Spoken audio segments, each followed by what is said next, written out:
Adventures of Rocky and Bullwinkle and Friends. Starring that jet-age aerial ace, Rocket J. Squirrel. And his pal, Bullwinkle the Moose. Hi, glad to see you again. Likewise. We got some great things on the show today. Like what? Like what? Well, you ought to know, Bullwinkle. You're in some of them. Well, let's get started.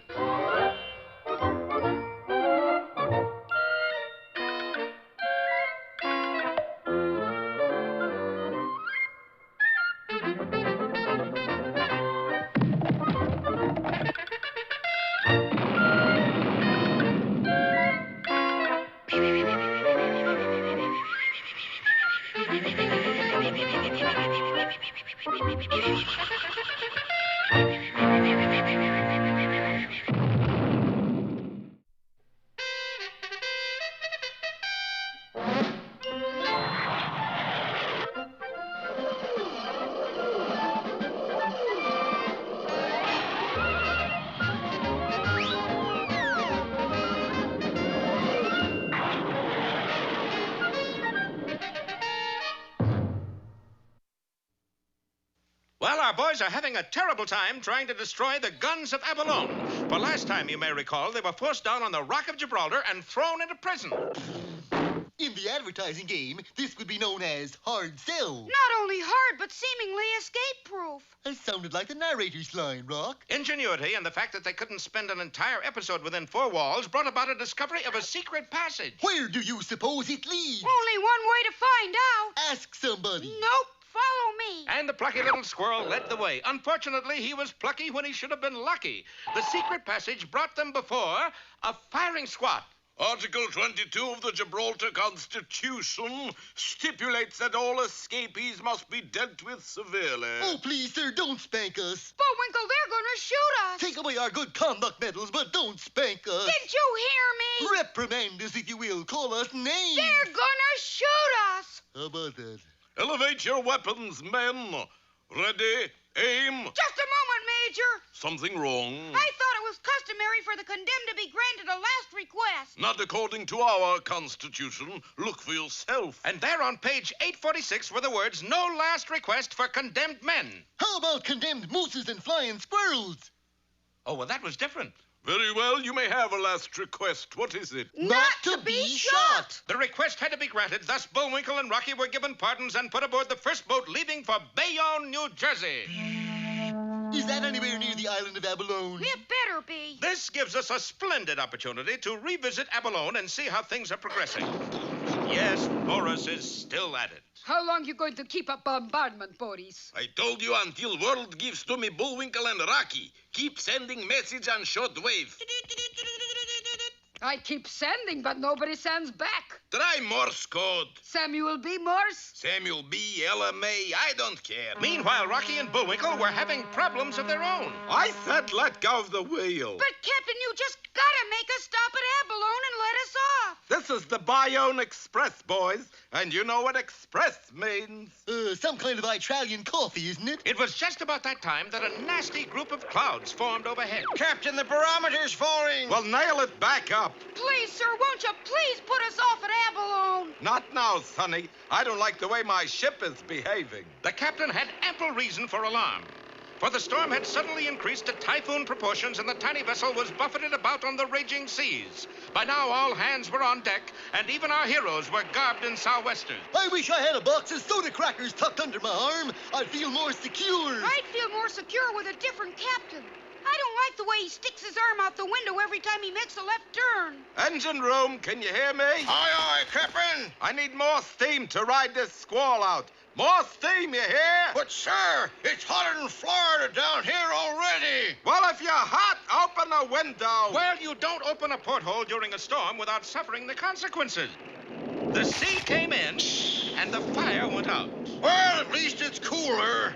I think our pace is slackened. You're right. We're not going ahead anymore. True, because they were now going down instead. Be with us next time for Seasick Bullwinkle or How Green Was My Moose.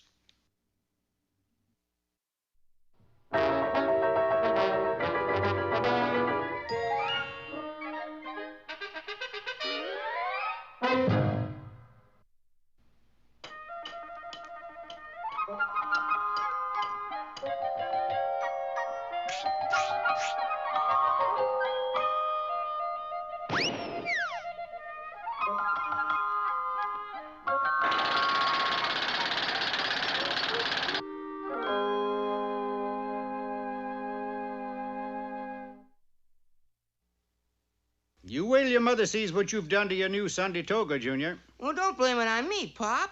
Blame it on Skinny Flavius's dog. Skinny Flavius's dog is only 6 weeks old. But that briar patch in our backyard isn't. Is that what tore your toga? Uh-huh. The dog was chasing me, and I jumped over the fence without looking. By overlooking the briar patch, you overlooked one of my most wisest sayings. Look before you leap. Gosh, is that one of yours? Yes, it is, and so is his fable. The country frog and the city frog. Once there was a frog, a poor country frog. His only possession was a small farm on which the only thing he could grow were gopher holes. I got holes in my farm, holes in my shoes, and a hole in my head, or I wouldn't still be here. That was the year the world discovered the game of golf. 4! And as anyone can tell you, the object of the game is to put the ball in a hole. That was also the year there was a shortage of holes, but not on the frog's farm. I'll give you 50,000 cash for 18 holes. I'll make it 60,000. The frog sold every gopher hole on his farm and overnight amassed a huge fortune. I'm going to take me a roll of nickels, and I'm going to the big city. I'm going to have me a time. And then he saw it. The Bijou Theater directly across the street. And on the marquee, the frog gets 50 beautiful dancing frogs. After purchasing a ticket, which incidentally was only a nickel, he took a seat in the very front row. I have done died and gone to heaven.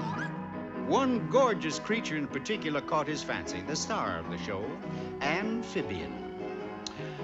Her performance so unnerved the simple frog that he began popping nickels into his mouth, thinking they were jelly beans. Amphibian had seen a lot of big spenders, but this looked like the biggest of them all. By grannies, Miss Fabian, sure was neighborly of you to let me buy you this here expensive dinner. I worship the bank you keep your money in, honey. A mad courtship followed. Money was no object when it came to Amphibian. She spent nickels like they were pennies. There were nights at the opera, days at the races, and afternoons in the fur shop. Buy me that Alaskan seal, would you, sweetheart? How much is it? Only 20,000 nickels. Well, that sounds reasonable. Needless to say, it wasn't long before the frog was down to his last nickel. What are we going to do tonight, Frog, honey? Well, I thought we'd go somewhere and make a phone call.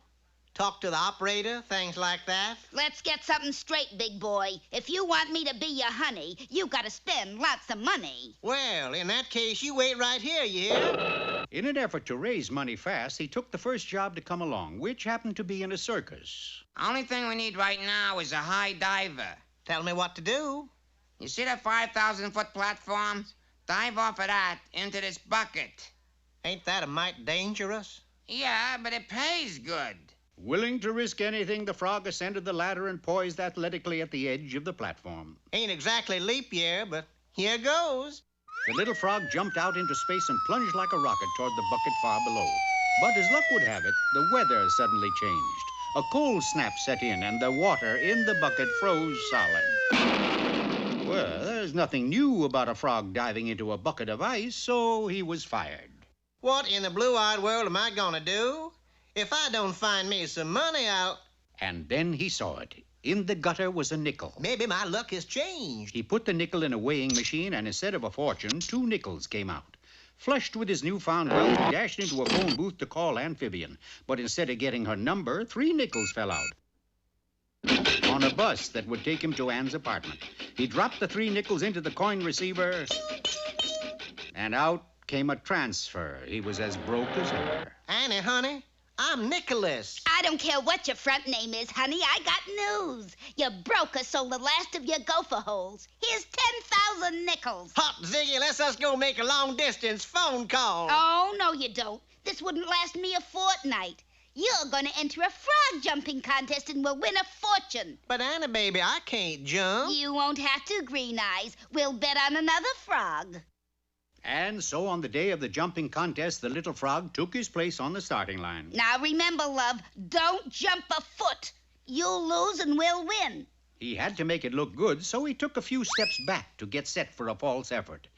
But not looking where he was going, he backed into a bush on which sat a bee. And the frog took off on the longest jump ever recorded by man. He won the contest, but he lost his money and amphibian. So you see, Junior, look before you leap. I got a better one, Pop. Don't you always? All right, let's have it. Once bitten, twice spry. No, go play in the briar patch, son.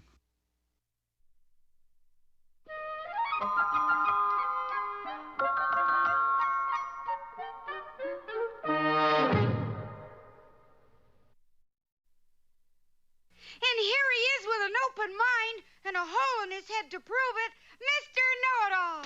Today's lecture is how to be an archaeologist and dig ancient history. The archaeologist must have a thorough knowledge of his subject, which is, archaeology. I have even gone so far as to read a book on it. To practice archaeology, we must travel to places which are famous for old relics, such as Pasadena or even Egypt. Excuse me, are you Abdul Ben Boris? I ain't Rudolph Valentino, kid. I want to go to the pyramid. How much will it cost? Ah, the Pyramid Club. Well, there's $20 cover charge and $30 minimum. Of course, if you want dinner, is more. Not the Pyramid Club. I want to go to the actual pyramids. What for? There's no action there. Is a drag. I don't care. How much? Well, regular $40, for you $50. That sounds reasonable. The walls inside these pyramids are covered with ancient hieroglyphics. With a little elbow grease, we can clean them off. Here's an interesting specimen. Let's see how my hieroglyphic English dictionary translates it. Pharaoh loves Zelda. That's sweet. Here we are in the main burial chamber. You will note the interesting form... Okay, boys, bring stuff in. Put popcorn machine there, hot dog stand there. Hey, what is this? This is new attraction, Pyramid Land. Come on, boys, the tourists are waiting. Well, thank you, Mr. Know-It-All. You're welcome.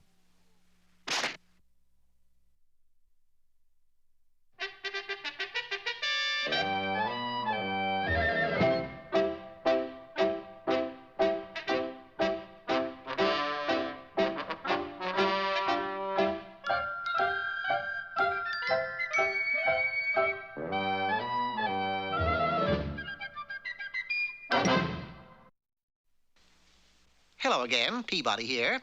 Sherman, what does the word Sphinx make you think of? Skunk? Oh, dear. Never mind. Today we are going to Egypt to witness the true story behind the building of the first Great Pyramid. Getting right down to the business at hand, I instructed Sherman to set the way back for the year 3000 BC, and the place, Giza, on the border of the Libyan desert. Needless to say, the Wayback responded beautifully, slammed into high gear, and in less than an instant, we were standing inside the palace of Cheops, second king of the 4th dynasty. However, it appeared as though we had arrived at a rather bad time. By the beard of the sacred flamingo, I won't have it. I beg your pardon, Your Highness, but what seems to be the trouble? My mustache. That is what's the trouble. Mustache? But you don't have a mustache. I do over there. He directed our eyes to a huge painting of himself on the far side of the room that covered the entire wall. Sure enough, it had a large black mustache on it. It took 300 slaves 2 years to paint that magnificent picture of me. Then he comes along and puts a mustache on it. And whom, might I ask, is he? The evil Prince Ahmed Fez. Is he your arch enemy? Yes, and he is also just 5 years old. If he wasn't my nephew, I'd... His words were cut short by a large pimento cream pie full in the face. This little beast, I take it, is Prince Ahmed Fez? The third. Gosh, you mean there were 2 more like him? Ouch! Ooh, that Ahmed. I'll feed him to the camels. I'll... Sire, you must remember he's only a child. Perhaps nothing. This time I will build a swimming pool shaped like King Farouk. It will be the biggest swimming pool in the world. I'd like to see him wreck that.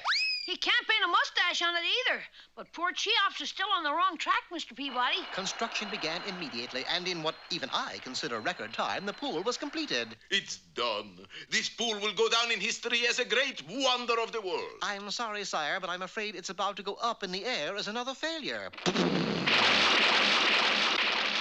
It seemed as if dear little Prince Ahmed had obtained some gunpowder on a recent trip to China, and this gave me a brilliant idea. It's no use. I give up. No need for that, sire. I have a plan. Mr. Peabody always has a plan, Your Highness. Why, one time he... Never mind, Sherman. I'll give him an autographed copy of my memoirs before we leave. I took a pencil and some papyrus and quickly drew some very complicated plans. What is this? It is the monument you are going to build to yourself, a pyramid. Pyramid? Say, I like this idea. But what about Prince Ahmed? You leave him to me. Just make certain the pyramid is constructed exactly as I have indicated. Every slave in the kingdom was called to the task. Huge stones were quarried, shaved to the precise size,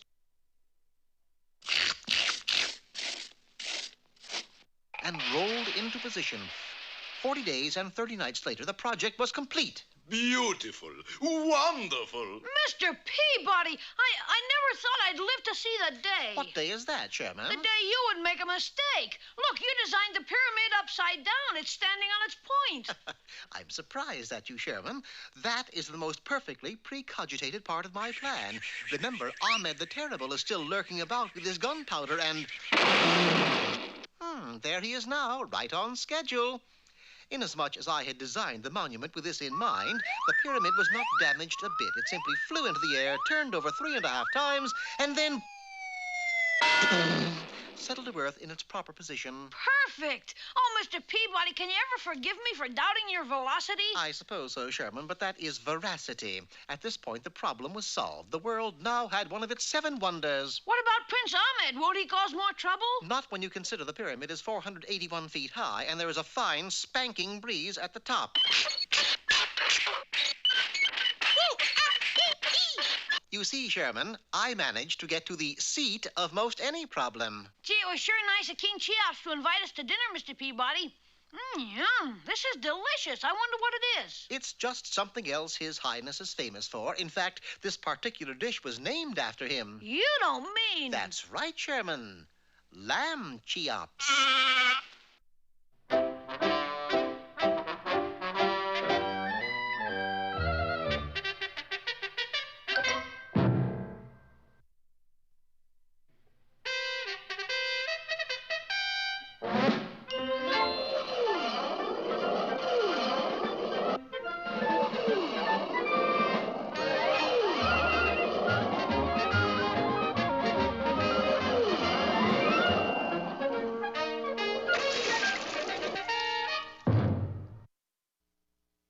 What a fiendish way to get revenge. I don't want revenge. I want Rocky and Bullwinkle. Little does Boris know that Rocky and Bullwinkle have volunteered to silence the guns of Abalone. Unfortunately, they have run into a number of obstacles, among them a storm at sea, which has caused their ship to begin sinking right under their feet. Where else? Quick, we gotta tell the captain to abandon ship. Well, you can look it up in the almanac. You'll see that that particular storm lasted 14 days. And when it cleared, the good ship Lollipop was no longer afloat. But one of her longboats was, crammed with passengers and crew. Engine room, why don't you answer? Maybe they went out to lunch. Captain, the men from the engine room are right here in this rowboat. Your ship sank. And it looked as if this one would too, for suddenly out of nowhere, huge shells came screaming by. It must be the guns of Abalone. They shouldn't let those fish have guns. Bullwinkle, we may have a chance to carry out our mission. Yeah. Under Rocky's able command, the longboat pushed through the water until eventually it came to rest on the sands of the island of Abalone. Okay, now I need an alarm clock and a few sticks of TNT. Luckily, one of the crew members had salvaged those very items before the ship went down. It didn't take the nimble squirrel long to fashion a time bomb. You fellers wait right here while Rock and I go blow up the cannons. What right have you got to give orders? It's my show. Oh. Through nook and crannies, over Smith and Dales, they crept and crawled, inching their way even closer to the site where the gigantic guns stood. But Boris, darling, is getting Moose and Squirrel worth blowing up world bit by bit. I will not dignify the question with an answer, Natasha. Load the cannon. Bullwinkle, I think I've heard that voice before. Wouldn't be H.V. Kaltenborn, would it? Stand back, Natasha. I'm going to shoot all 5 cannons at once. But Boris, honey, baby, you will blow up everything. So what? Moose and Squirrel has not showed up. I got nothing to live for. I beg to differ with you, but Moose and Squirrel has showed up. In fact, we've been showed up quite a few times. It's them, the blight of my life. Hand me my pistol. No got pistol, Boris. All we got is these big cannons. That's good enough. Help me aim. Throw the time bomb, Bullwinkle. What time bomb, Rock? The one I that one. Now, where'd I put that thing? While Bullwinkle searched, the guns of Abalone were lowered into firing position. Maybe you dropped it somewhere. And just as Bullwinkle leaned over to look for the bomb, fire! Unfortunately for Boris, he had aimed all 5 cannons right at each other. The guns were completely destroyed. Boris and Natasha were transported to the proper authorities and received severe reprimands for their behavior. Also 20 years each. As for Bullwinkle and Rocky, exhausted after their trying ordeal, they returned home and immediately went to bed. Oh, boy, I could sleep for a week. Me too. Say, Did you ever find the time bomb? What time bomb? Never mind. Set the clock for 7 tomorrow morning. I already did. Fellas, I think it's only fair to warn you that the time bomb is on the table ticking away. Doesn't matter. Well, why not? That clock always runs slow. Well, yes, but oh, never mind. Be with us again next time for a different adventure. Maybe with 2 different stars. Run slow. Well,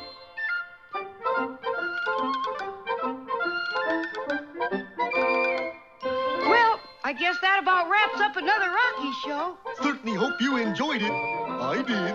I always say... Bullwinkle, time for us to go. Already? Okay, but first, here are some of the people who made this show impossible.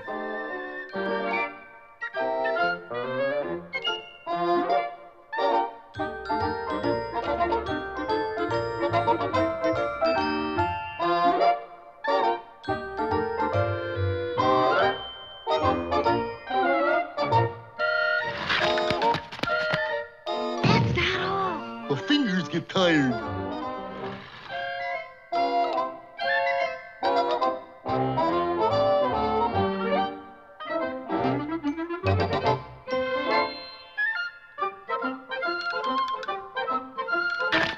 Oop! Got away from me again. Well, see you next time. Ready, Bullwinkle?